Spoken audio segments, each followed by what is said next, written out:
Alexa, stop. All right, Lex is off. So now we can officially start. Major Team Opportunity. I'm John Major. Thanks for tuning in again. So we're going to start with Time Kills Opportunity. You may have seen a LinkedIn article called that. And then we're going to move into Proximity Matters. And we do have a new listing of the week at 1614 South 179th Street by Nicole Harrington of Berkshire Hathaway Home Services Ambassador Real Estate. And so we'll dive into some things to consider if that would be an opportunity worth exploring further for you. But again, going back to the Time Kills Opportunity. So last week, my family takes a trip, vacation to Okoboji, and Arnold's Park opens at 10 a.m. And there is a roller coaster called the Legend. And shout out to the Legend and shout out to Arnold's Park in general. If you have kids, you gotta stop by. Anyways, there was a lady that last year went on this ride 2,100 plus times. And in Iowa, it's not nice weather year round. So we're talking probably in a 6 month, if not less, time frame. She went on that same ride around 24 times a day. And now she's cut back to 12. So good for her, right? So anyways, I didn't have my listing of the week last week. 2 weeks ago, this house was going on the market. And when you talk about time killing opportunities, well, guess what happened to that home from last week to this week? It's pending. And not to say it would have made a difference for that individual that may or may not loved that home, but that just shows how if you're not ready to make a yes, no, or not yet decision, those windows of opportunity are going to pass. And so that is a prime example of what happens. What's also interesting is with Zillow in particular, this home prior to being on the market was $100,000 less in value. It was showing at about 275,000. Then all of a sudden, MLS collects new data and the house is on the market for about $100,000 more, and that's estimated gone up 100,000. So again, Zillow does not sell or buy homes. People buy and sell homes, and every little market operates different in Nebraska and all across the nation. So keep that in mind. So opportunity, urgency, they are the same, but they're different because again, these windows of opportunity come and go. And if you're not ready to act with preparation and education, you do not have the confidence to make a decision. As you can look over here, opportunity, unity in decision making comes from having other individuals around you that you're not only just thinking about it, but you're talking about it and making sense of what things could look like in the future. So again, opportunity needs preparation for you to be ready. So that listing pending, of course, you can provide a backup offer, but your chances of getting the win there very small.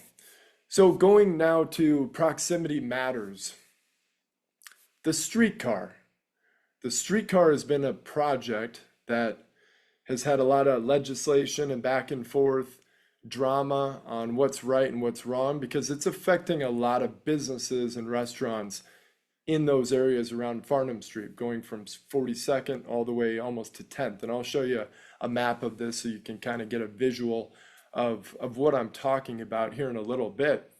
But when we talk about development at such large scale, investing money, no different than the Crossroads Mall that we talked about a few weeks ago, when all this capital and injection of money is going into the Omaha market, what's going to happen? Well, there's going to be a roller coaster of course, not so good things, of parking being difficult and just accessibility to get to some of these places. But once this project is completed, what's going to happen?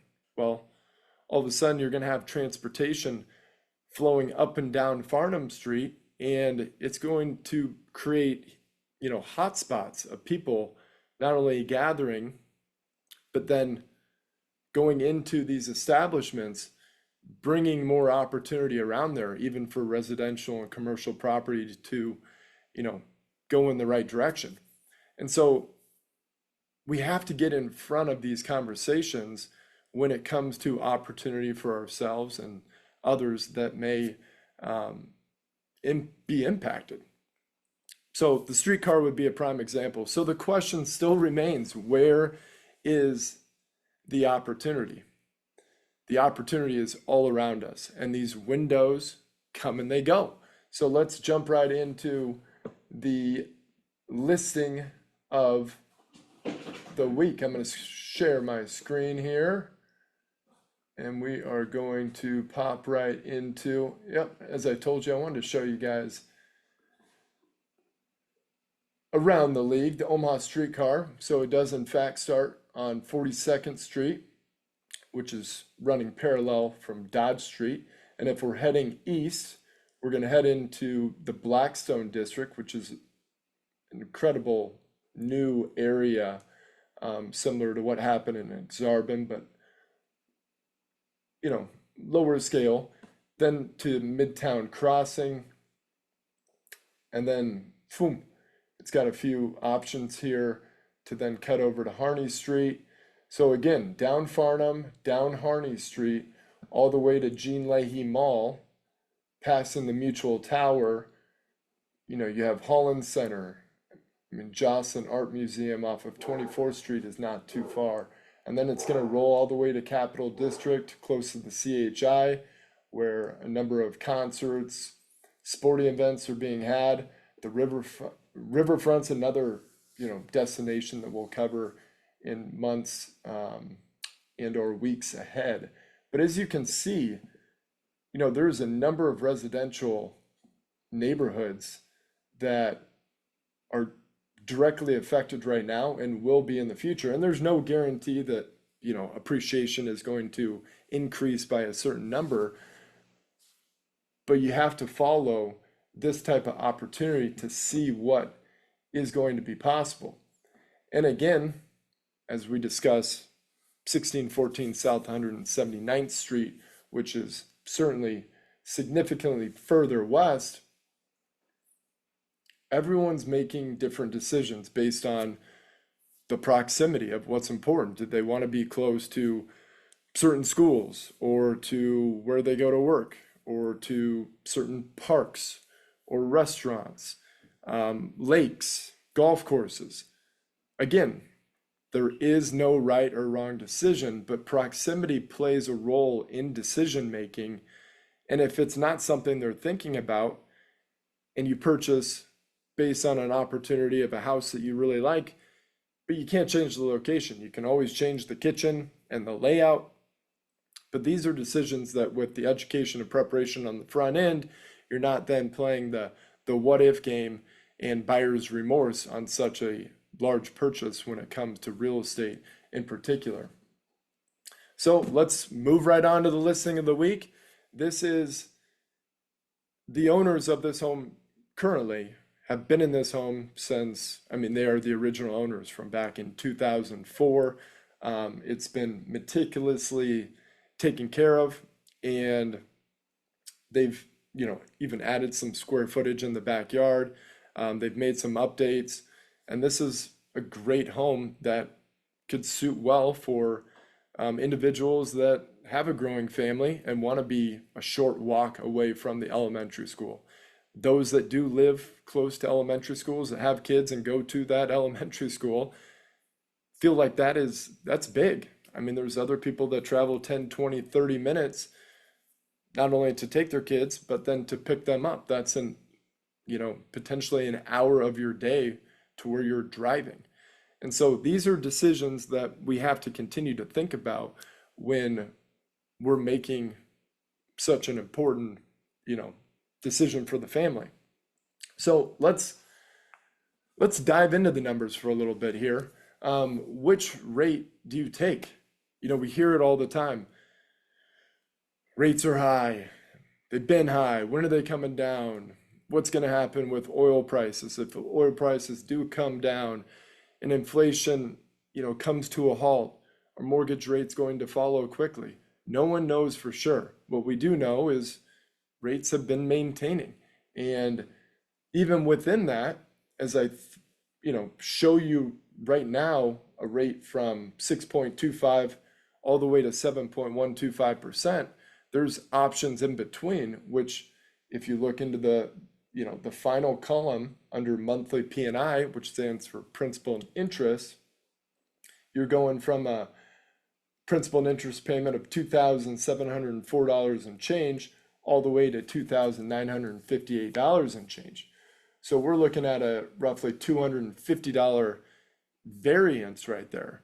So why would someone choose a 6.25 over a 7.125 or anything in between?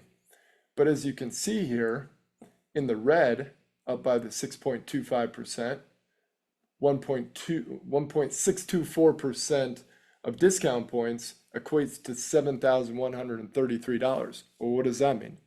Well, that means you, as the potential buyer, would have to provide an additional $7,133 to get that rate. Whereas in between the 6.625, you're only paying an additional $782, and at the 6.75% interest rate, you're getting a credit, which is in green, of $1,168. So if you take out your calculator right now, let's just do the extreme calculation here. And we took the $7,133 plus the $6,505, we got $13,638. So let's then take, so $13,638, and then I mentioned the differential of the payment, we're looking at $4. So we're going to take that $13,638 and divide that by 2, and we have 53.69 months. So 12 months in a year. Let's divide that by 12, and now we're looking at 4.47. So right around 4.5 years is the break-even point. So the question remains, one, will you be in the home? Are you pretty certain you're going to be in the home for that amount of time? And two, do you feel like a refinance is worth it? You hear a lot of times online, in the news, that you can get a free refinance. Well, nothing is quite free. It's just how that is portrayed to you in marketing math, to where then they're able to potentially bake in those costs, give you a little bit higher rate, so then you're not having to bring anything to closing, but then you're not maximizing the amount of interest savings that could be had when you restructure your loan.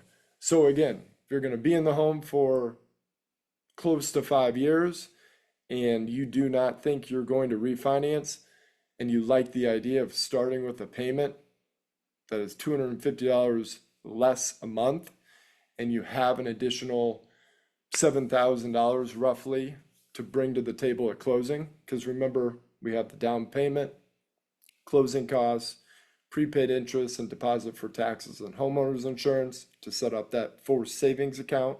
Again, you don't have to escrow, but most people do, just to keep it simple and not have to worry about, paying taxes from a separate account that are due at the end of March and into July. So again, a personal decision, no right or wrong answer. Some people just like a little more control, where other people see, okay, this is my total payment between typically principal and interest, as we're showing here, anywhere from $2,700 to $2,960.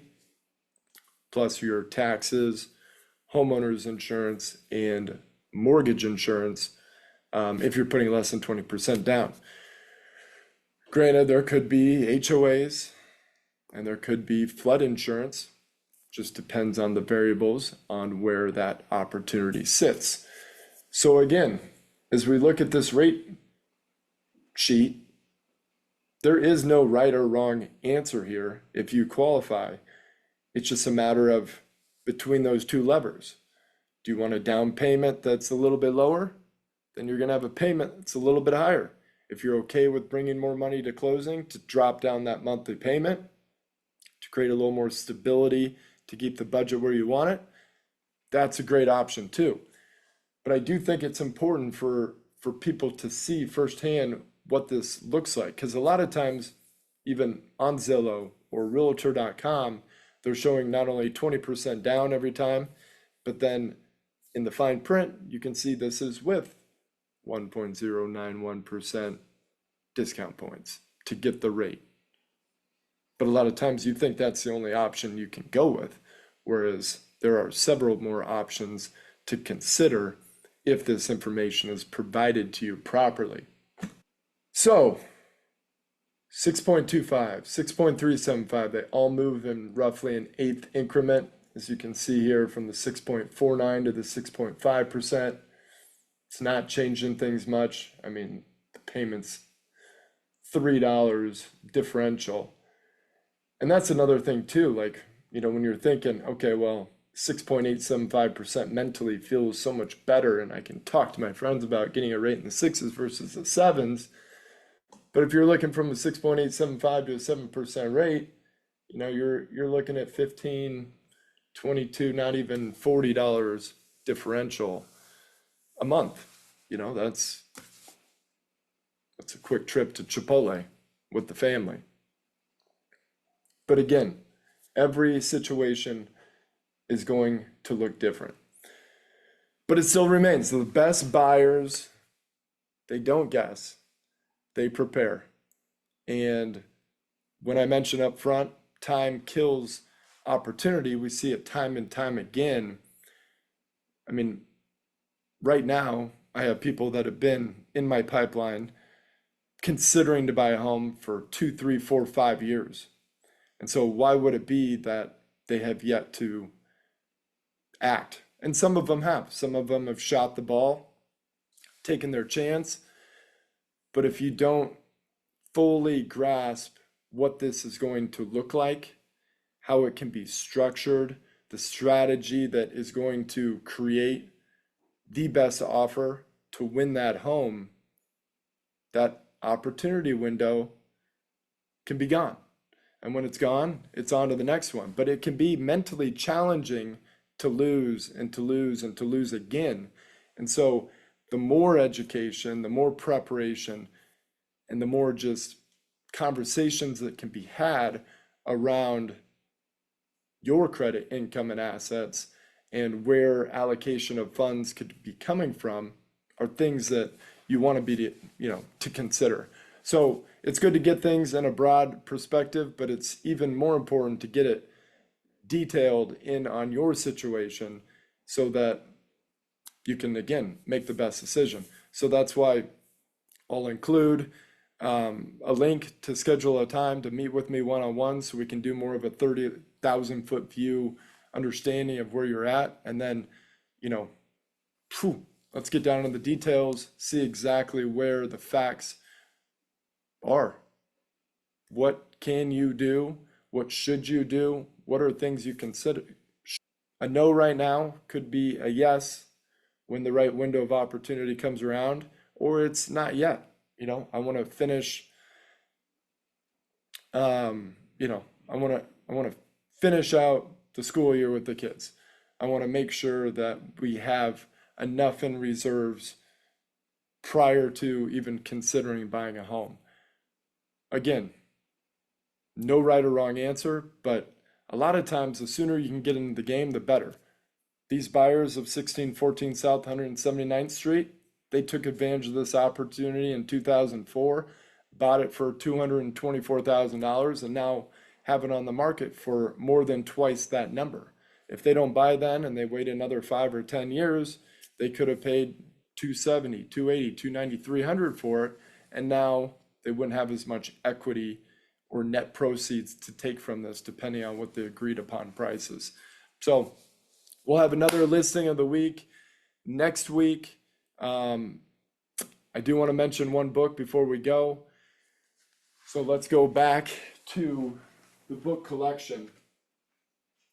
And I think it is fitting, since time kills opportunity, that we take a look at this one from the OG of the mortgage industry. It's kind of like the Tony Robbins His name is Todd Duncan, and he has a book called Time Traps.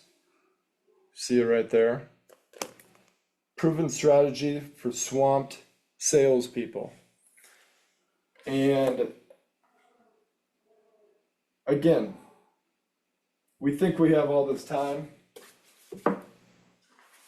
but we don't. We really don't. The days, the weeks, the months, the years continue to go by. And so we need to structure our time in a way that can allow us to focus in intentionally on the things that can move the needle for us. And that is in life and in business. And those do coexist. And so if you can really get, zoned in on where your time needs to be spent, taking care of your spouse and your kids, and making sure that you're organized for activities, while also, picking up to 3 main objectives of the day and tackling them head on, and put you in a much better situation than you are now. So again, I welcome the opportunity to talk with you one-on-one. Otherwise, join me next week for another round of Major Team Opportunity. All right, make it a great day. Bye for now.